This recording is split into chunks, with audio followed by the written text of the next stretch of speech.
Dans l'assemblée des saints, assoiffé je me tiens, que ton onction descende sur moi. Conscient que mon destin est dans le creux de ta main, que ton onction descende sur moi. Je suis disposé, assoiffé, que ton onction descende sur moi. Je suis disposé, assoiffé, que ton onction descende sur moi.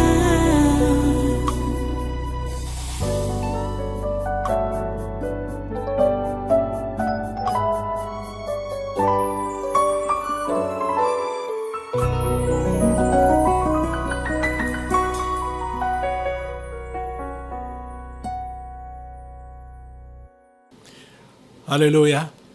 Voilà, prenez donc dans 2 Corinthiens chapitre 5. Quand nous allons partir d'ici aujourd'hui, je vais vous demander de lire tout le chapitre. Parce que tout le chapitre nous intéresse. Chapitre 5 de 2 Corinthiens.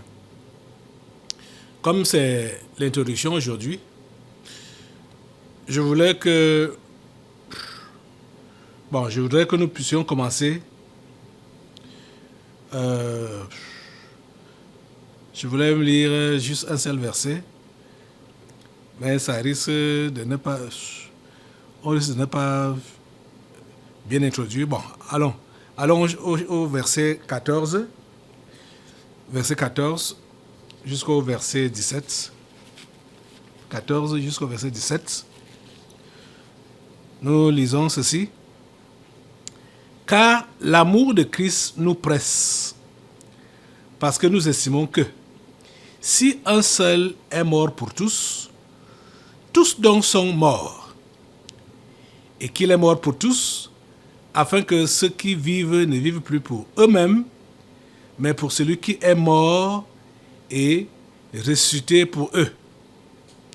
Verset 16. Ainsi, dès maintenant, nous ne connaissons personne selon la chair.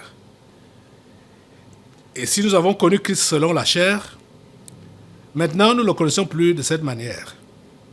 Si quelqu'un est en Christ, il est une nouvelle créature. Les choses anciennes sont passées. Voici, toutes choses sont devenues nouvelles. Voilà, prions le Seigneur. Dieu Tout-Puissant, nous te remercions pour ta parole de ce jour et de ces moments que tu nous donnes. Nous prions, Père, pour que ta volonté parfaite s'accomplisse dans nos vies. Ô Dieu, s'il te plaît, accomplis ta volonté dans nos vies. Ouvre l'esprit de tes enfants, ouvre chaque esprit, donne-lui de comprendre exactement la signification de tes écritures, de tes déclarations, et donne-lui de s'arrimer, Ô Dieu, que ta parole prenne effet dans leurs habitudes, dans leur vie. À toi toute la gloire, ô grand Dieu, parce que tu le fais. Au nom puissant de Jésus, nous avons prié. Amen, amen. Voilà, prenez place dans sa sainte présence. Une fois de plus, soyez les bienvenus au Tabernacle de la Liberté. Soyez les bienvenus à ce conquête du surnaturel, ce séminaire du mois de janvier 2024 que nous démarrons aujourd'hui, dont le thème général est la délivrance des esprits familiers et de la sorcellerie. La délivrance des esprits familiers et de la sorcellerie. Le sous-thème de ce mois-ci, c'est la vie chrétienne normale. La vie chrétienne normale. C'est ça que nous voulons voir. La vie chrétienne normale. Je vous réitère de relire 2 Corinthiens chapitre 5, tout le chapitre. Et je vais vous envoyer dans beaucoup d'écritures pendant ce programme. Parce que il faut que chacun qui est né de nouveau, qui est chrétien, puisse vivre une vie chrétienne normale. Si tu vis la vie chrétienne normale, tu n'auras plus rien à faire avec les esprits familiers. Je ne dis pas qu'ils vont tous aller en enfer ou qu'ils vont tous être décapités et tu ne les verras plus. Non, ce n'est pas ça que je veux dire. Je veux juste dire que leur influence dans ta vie n'aura aucun impact. Ils n'auront plus d'impact dans ta vie. Les esprits familiers, ils sont toujours là, mais quand toi, tu vis une vie chrétienne normale, la vie chrétienne normale, je ne parle pas de la vie de la religion, mais chrétienne. Les quelques versets qu'on a lus aujourd'hui nous ouvrent déjà un peu l'esprit de comprendre.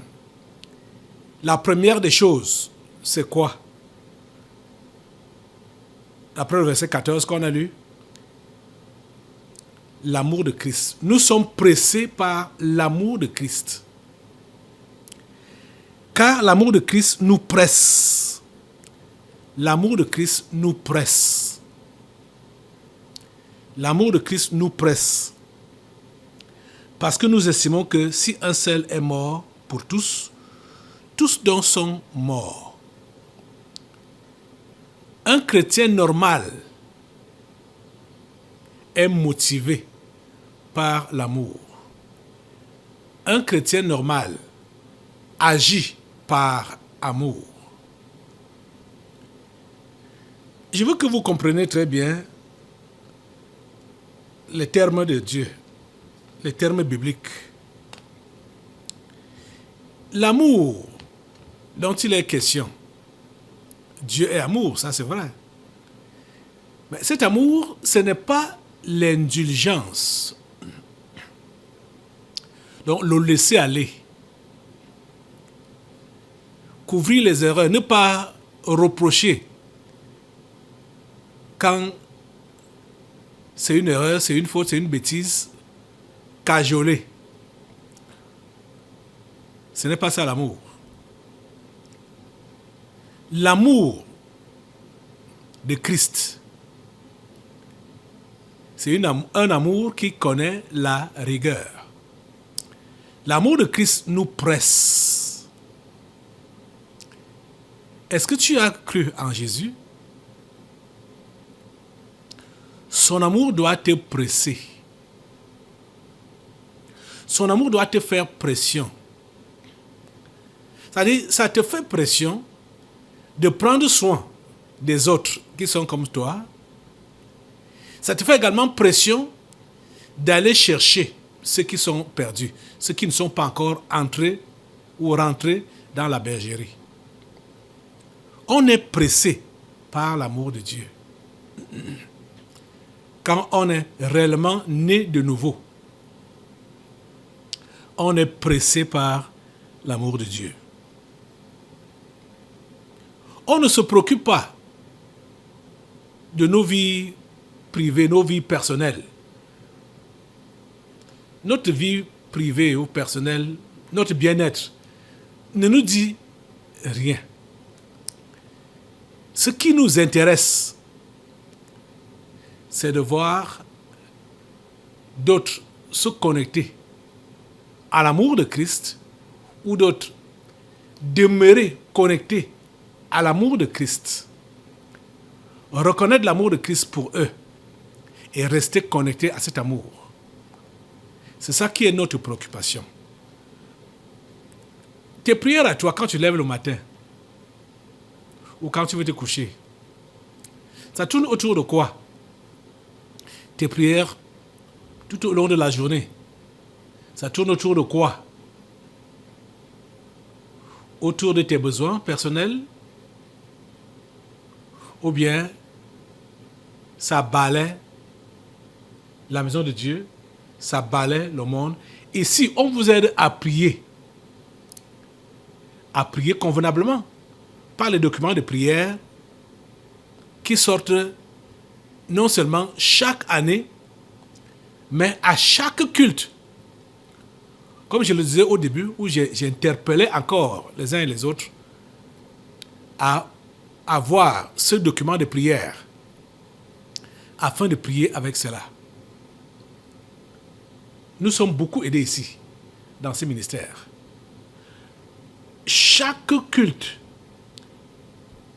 te permet d'avoir des sujets de prière que tu pourras élever à Dieu dans la suite, c'est-à-dire les jours qui vont suivre en attendant le culte suivant. Il y a des sujets de prière. Et pendant le séminaire comme ça, voilà, pendant 4 jours, il y a des sujets de prière. Donc quand toi tu pries donc, tes prières tournent autour de qui? Ou autour de quoi? Tu es préoccupé par quoi? L'apôtre Paul ici dit que l'amour de Christ nous presse. L'amour de Christ nous presse. Et parce que nous estimons que si un seul est mort pour tous, tous donc sont morts. Et qu'il est mort pour tous, afin que ceux qui vivent ne vivent plus pour eux-mêmes, mais pour celui qui est mort et ressuscité pour eux. C'est ce que j'avais déjà commencé à développer. Que celui qui est réellement sauvé, qui vit la vie chrétienne normale, cette personne ne vit plus pour elle-même. Elle ne vit plus pour elle-même. Elle vit pour celui qui est mort et ressuscité pour lui. Les amis, nous devons mener la vie chrétienne normale au quotidien. La vie chrétienne normale. Ce n'est pas la vie de la religion. C'est la vie de la sincérité. Parce que l'amour est sincère. L'amour est vrai. Dans l'amour, il n'y a pas de mensonge. Il faut donc être sincère. Il faut être vrai. Et au verset 16, il dit donc, ainsi, dès maintenant, nous ne connaissons personne selon la chair. Dès maintenant, nous ne connaissons personne selon la chair. Je vais encore te parler. Tu m'as déjà entendu dire ça une fois, 2 fois, 3 fois ou plusieurs fois. Que si tu es chrétien, tu n'as plus besoin de te référer à ton ancienne vie passée, à la vie mondaine. Si tu es chrétien, ta vie mondaine ne fait pas de référence. Ce n'est pas une référence. C'est-à-dire la vie que tu as menée avant de connaître Christ n'est pas une référence. Si tu es devenu chrétien, je ne sais pas depuis combien de temps. Parce que je ne sais pas pourquoi plusieurs parmi vous, vous avez tendance à toujours vous référer à votre vie passée. Et certains lancent même les défis aux autres chrétiens, par rapport à leur vie passée, leur vie passée à eux, dans le monde, sans Christ. Ils lancent des défis à leurs frères en Christ ou leurs sœurs en Christ, que moi, quand j'étais comme toi, j'avais déjà fait ceci, j'avais déjà fait cela. Étant comment? Étant où? Étant dans le monde, qu'est-ce que tu as fait? J'ai dit, quelle réalisation on peut faire dans le monde? Mais pourquoi donc t'es-tu converti? Pourquoi donc tu dis que tu es en Christ maintenant là? Si tu estimes que ce que tu as eu à réaliser dans le monde était parfait, était bien, que tu étais une réussite dans le monde, Pourquoi es-tu en Christ? Bon, ça veut dire que certainement tu n'es pas donc en Christ. Tu n'es pas en Christ. Si tu peux considérer ta vie païenne comme une vie de référence, comme une vie qu'il faut brandir aux autres pour leur dire, vous devez réaliser ce que j'ai réalisé étant dans le monde. Eux, ils sont maintenant ils sont chrétiens. Hein? Regardez, vous n'avez rien fait. Quand j'avais votre âge dans le monde, j'ai fait ceci, j'ai fait cela. Ça, c'est un langage ordurier. Parce que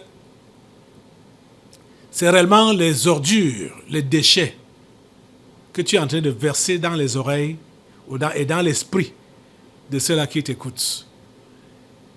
Et celui ou celle qui va être affecté par tes remarques est seulement soit un rétrograde ou une rétrograde ou bien un non-converti.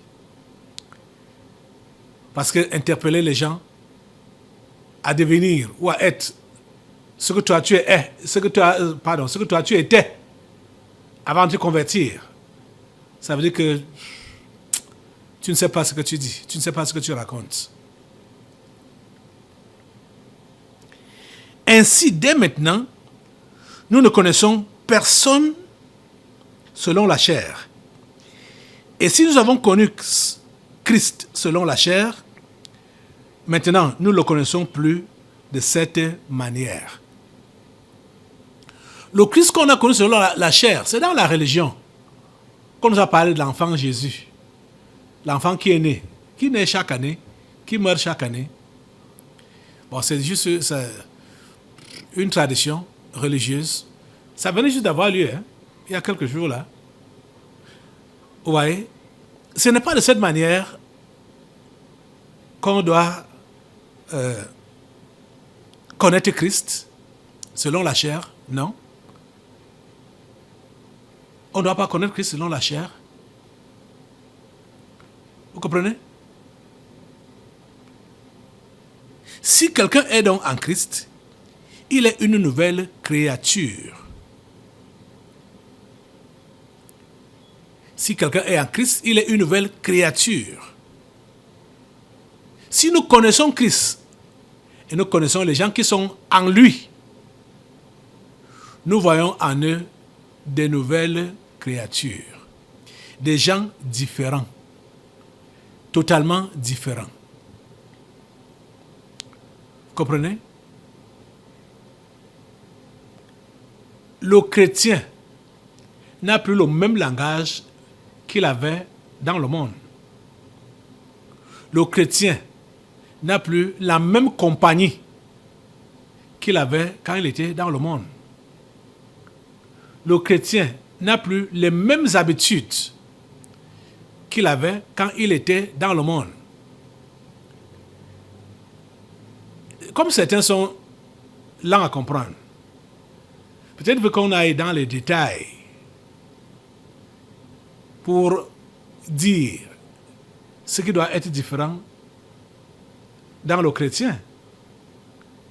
La vie chrétienne normale qu'ils doivent mener désormais, qui sont en Christ. Parce que vous allez vous rendre compte que plusieurs n'ont pas connu la démarcation.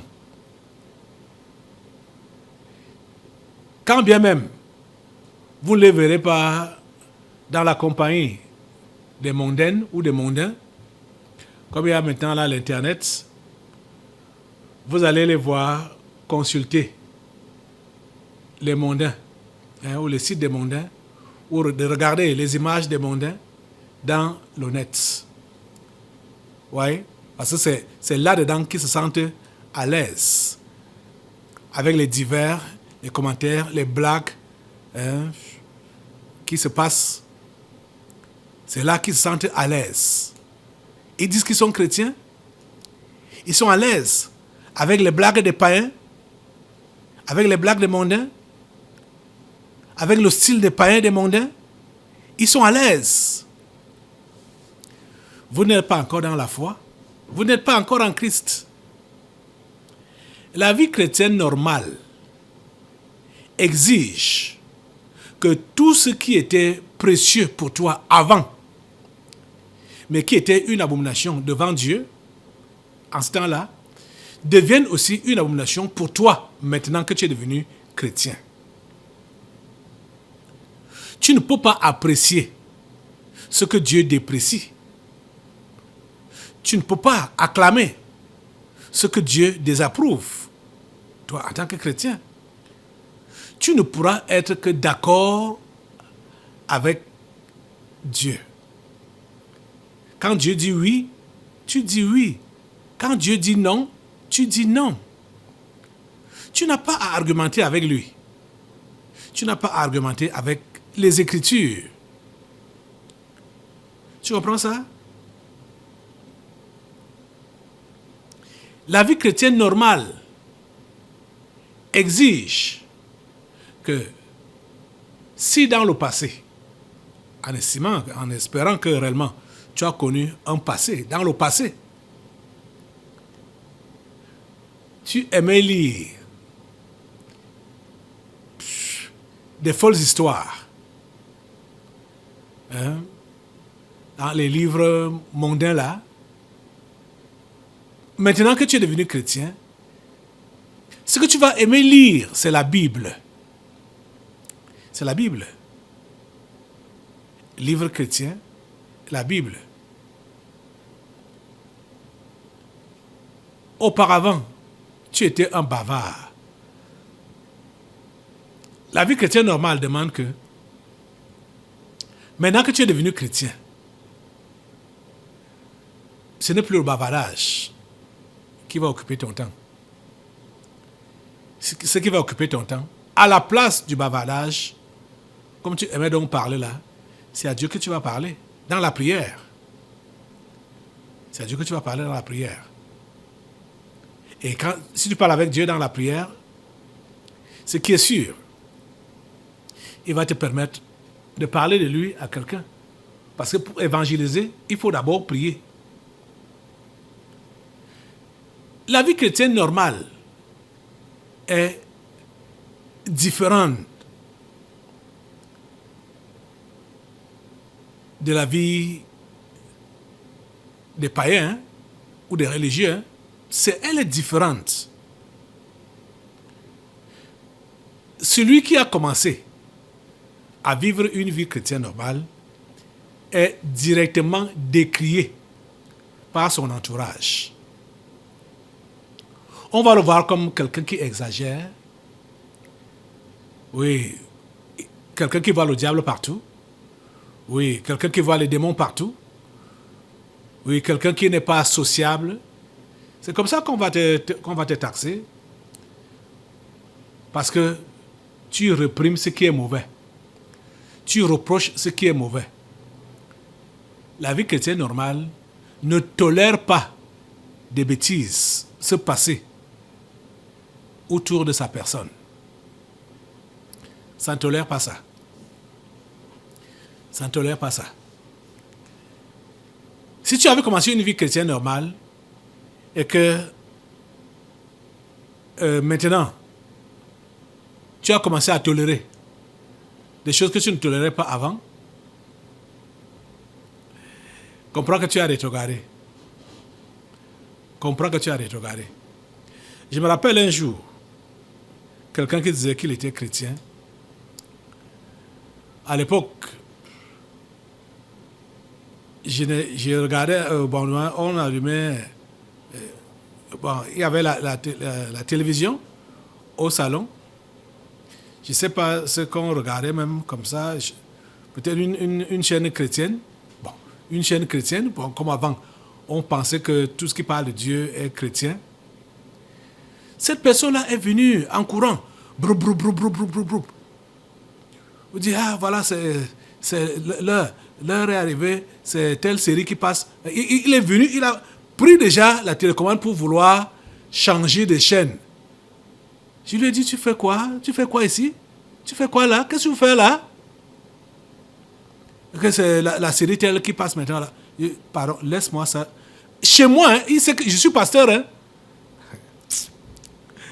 C'est comme ça qu'ils font là-bas dehors. Il a pris la télécommande pour changer de chaîne, vouloir regarder sa série. Sa série. Et ce n'était pas étonnant de voir. Comme on a fait des soi-disant formations bibliques ici, à l'église, et on faisait des tests d'évangélisation. Donc, bon, oui, des tests d'évangélisation pour présenter Christ aux gens. Comment présenter Christ aux gens? Celui-là, on lui a demandé donc de présenter Christ.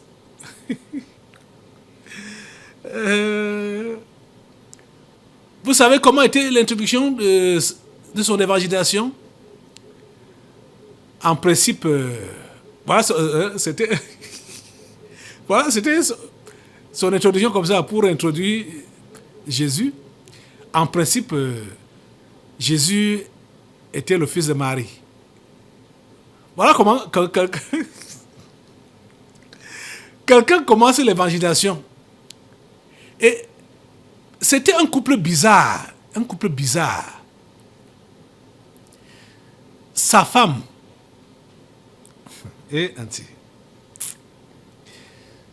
Sa femme, lui comme sa femme, c'est des gens qui n'avaient jamais lu un évangile entier. Malgré le fait qu'ils aient passé des années à l'église. Ils n'avaient jamais lu un évangile. Un évangile, il y en a 4. Et voilà comment le monsieur démarrait la présentation de Jésus-Christ à quelqu'un. En principe, Jésus-Christ était le fils de Marie. Oh mon Dieu. Ce couple-là a fui l'église quand ils ont persévéré dans leur ambition d'aller ouvrir un bar, sachant très bien ce que l'église enseigne par rapport aux alcools. Comme ils savaient que ça ne pouvait pas prospérer, ils ont préféré claquer la porte du tabernacle pour aller ouvrir leur bar. Ils n'ont pas ignoré la vérité. Ils connaissent la vérité. Tous les gens qui sont passés ici au tabernacle de la liberté et que la foi chrétienne a dépassé, ils auront à rendre compte à Dieu. Ils auront à rendre compte à Dieu. Ils savent très bien. Et je vous ai souvent dit que vous voyez quelqu'un fuir le tabernacle, n'allez pas à sa poursuite. Vous pourrez aller tomber dans le trou où lui-même il allait se réfugier.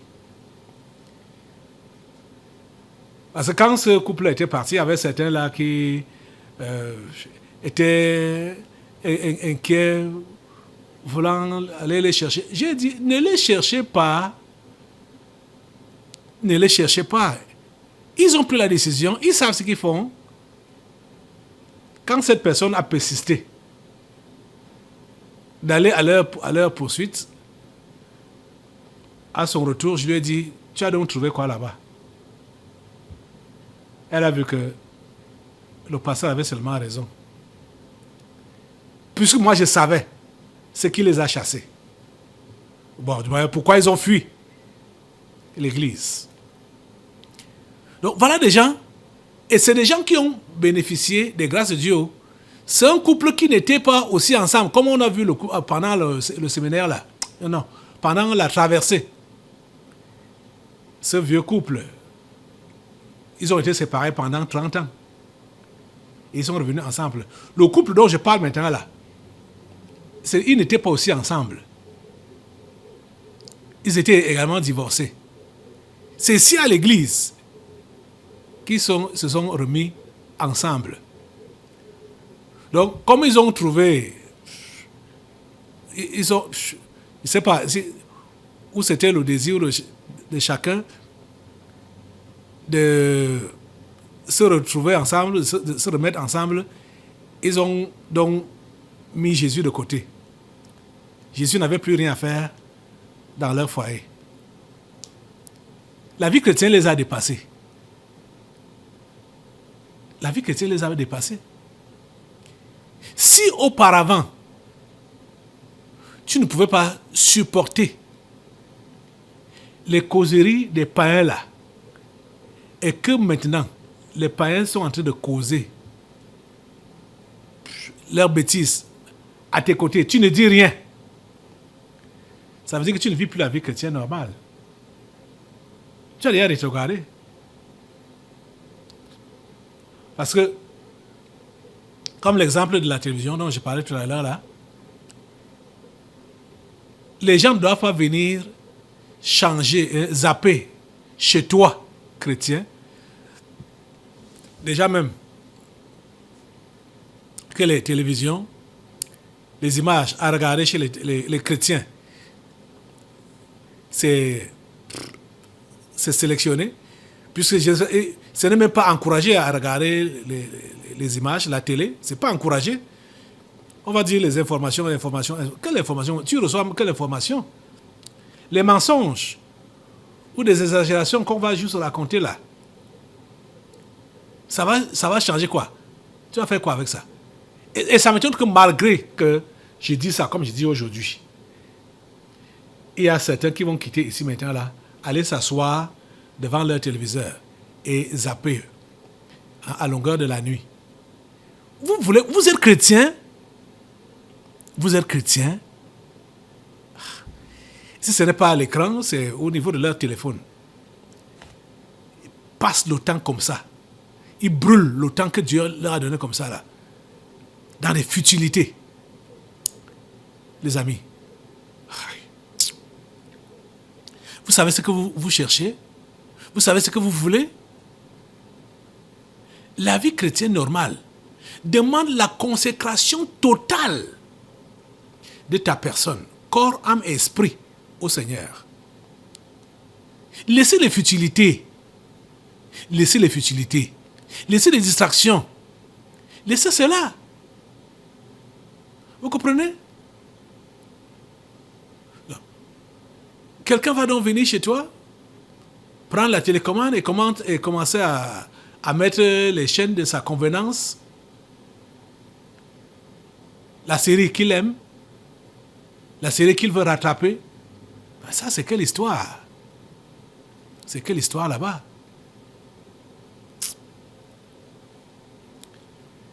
Ainsi, dès maintenant, nous ne connaissons personne selon la chair. Et si nous avons connu Christ selon la chair, maintenant, nous ne le connaissons plus de cette manière. Pour ceux d'entre vous, vous qui vous êtes convertis pour de vrai, au départ, et que maintenant, votre zèle a baissé, vous devez reprendre votre vie chrétienne normale. Acceptez qu'on dise que vous exagérez. Acceptez qu'on vous qualifie de zèle amer. Acceptez qu'on dise n'importe... acceptez qu'on dise tout ce qu'on veut vraiment dire de négatif sur vous. Mais quand votre conscience ne vous condamne pas au sujet de ce que vous faites, restez en paix avec Dieu. Restez en paix avec lui.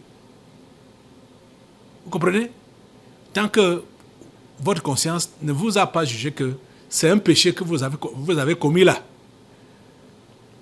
restez en paix avec Dieu. Mais si votre conscience vous juge dans ce que vous faites, c'est là que vous devez vous repentir et changer. Oui. Bon, je ne parle pas de ceux-là qui ont déjà tué leur conscience, hein, parce qu'il y a également des gens qui ont déjà tué leur conscience. Ils ont déjà tué leur conscience carrément. Je ne parle pas d'eux. Si quelqu'un est en Christ, il est une nouvelle créature. Les choses anciennes sont passées. Voici, toutes choses sont devenues nouvelles. Est-ce que ceci est vrai pour toi? Que les choses anciennes sont passées La vie chrétienne normale, c'est une vie de différence. Quelqu'un qui bavardait beaucoup avant de se convertir, cherchez les mots après sa conversion. Je veux dire la pure vérité. Quelqu'un qui bagarrait, qui se chamaillait, qui cherchait palabres, comme les Ivoiriens parlent, chaque fois. Quand cette personne est née de nouveau, est en Christ, la personne là ne cherche plus palabres. Tu peux pas être un chrétien et volontairement tu vas taquiner les autres. Volontairement, tu vas chercher les problèmes. Volontairement. Non. Ce n'est pas la vie chrétienne normale là-bas. Ce n'est pas la vie chrétienne normale là-bas. Tu es chrétien. Tu continues à boire et à saouler comme tu faisais auparavant. Ce n'est pas chrétien. Tu n'es pas chrétien. Ce n'est pas la vie chrétienne normale là-bas. La vie chrétienne normale demande un changement radical. Un changement radical. Vous comprenez? Un changement radical. Les amis, vous allez entendre les gens dire qu'ils témoignent des bienfaits de Dieu dans leur vie. Mais rarement vous allez entendre des gens qui témoignent parce que leur caractère a changé. Parce que leur vie a changé. Que maintenant, ils n'ont plus l'image de Satan. Ils ne sont plus à l'image de Satan. Ils sont maintenant à l'image de Christ. Vous allez entendre rarement ce genre de témoignage-là. Ce que les gens aiment dans les milieux, c'est des choses sensationnelles. Dieu m'a béni, Dieu m'a élevé, Dieu m'a donné la promotion, Dieu a fait ceci, Dieu a fait ça. La vie chrétienne normale exige réellement le changement. Et quand cela a lieu, ça se voit. Ce n'est pas seulement quand la personne va parler, va dire, mais son entourage va observer que la personne-ci est devenue différente. Elle est devenue différente. Quand vous aurez des vies chrétiennes normales dans vos familles respectives, déjà, les démons familiers vont vous classer. Pour ceux qui ont connu la persécution tardive, c'est parce que leur engagement n'a pas été radical au début. C'est pourquoi ils ont connu la persécution tardive. Et à l'une de mes filles, je lui ai souvent dit ça, que si toi tu as connu la persécution tardive, c'est parce que ton engagement n'était pas radical au début. Si tu avais été je veux dire quoi? Si tu avais été radical dès le début, ça devait passer, ta persécution-là devait passer depuis. Mais comme tu as traîné à prendre la décision, à te prononcer vraiment pour Jésus et te positionner pour lui, c'est pourquoi ça a pris du temps. Donc pour tous ceux-là qui se positionnent pour Jésus, dès leur conversion, les vents et les tempêtes là, ça les bouscule et puis ça passe. Ils restent affermis, solides. Donc, pour certains d'entre vous, ceux-là qui vont prendre la décision pendant ce séminaire à remettre leur vie sur de bons rails, je vous promets que ça va souffler un peu sur vous. Mais ça ne doit pas vous faire peur. Parce que ce souffle-là, ce vent-là, ça ne sera pas pour vous faire tomber, ce sera pour vous affermir. Ce sera pour vous affermir. Pour que vous soyez solides. Solides en Christ. La seule chose que vous devez regretter, c'est de n'avoir pas été vrai avec Dieu depuis que vous avez prétendu croire en lui. Il est temps que chacun d'entre vous puisse revoir son engagement avec Jésus, sa détermination avec Jésus, revoir à lui-même qu'est-ce qui est en moi qui ressemble encore au diable? Ou bien est-ce que tout mon être est déjà à l'image de Christ? C'est comme ça. C'est Christ qui doit être notre référence. Donc, l'image de Christ, c'est ça que tu dois refléter. Ce n'est pas l'image de quelqu'un d'autre. Ce n'est même pas l'image d'un frère ou d'une sœur. Ce n'est pas l'image de quelqu'un d'autre. C'est l'image de Christ que tu dois refléter, qui doit se refléter en toi. L'image de Christ. Et quand cette image se reflète en toi, son amour parfait va couler en toi. Cet amour-là ne connaît pas de favoritisme. Cet amour-là ne connaît pas de jonglerie. L'amour de Christ. C'est ça qui doit nous presser. C'est par là qu'on a commencé. C'est par là qu'on va clôturer pour aujourd'hui. S'il vous plaît, laissez Dieu vous animer par son caractère. Et son premier caractère, c'est l'amour. Lève-toi sur tes deux pieds et demande à Dieu d'imprégner son image en toi pour que tu vives la vie chrétienne normale. Seigneur, imprègne ton image en moi pour que je vive la vie chrétienne normale. Au nom puissant de Jésus, j'ai prié. Amen. Assois-toi. Nous allons continuer demain avec ce séminaire. Maintenant, nous allons passer aux délivrances prophétiques. Dans l'assemblée des saints, assoiffé je me tiens, que ton onction descende sur moi. Conscient que mon destin est dans le creux de ta main, que ton onction descende sur moi. Je suis disponible.